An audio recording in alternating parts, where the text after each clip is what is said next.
আমরা সবাই মন্দিরে যাই, ঈশ্বরের সামনে হাত জড়ো করে বসি আর নিজের ইচ্ছে প্রকাশ করি।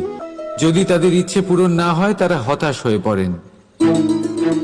এবার থেকে যখনই আপনি মন্দিরে যাবেন, ঈশ্বরের সামনে বসবেন, হাত জড়ো করবেন আর বলবেন, ধন্যবাদ, ধন্যবাদ ঈশ্বর যে আপনি আমাকে যা দিয়েছেন তাতেই আমি খুশি।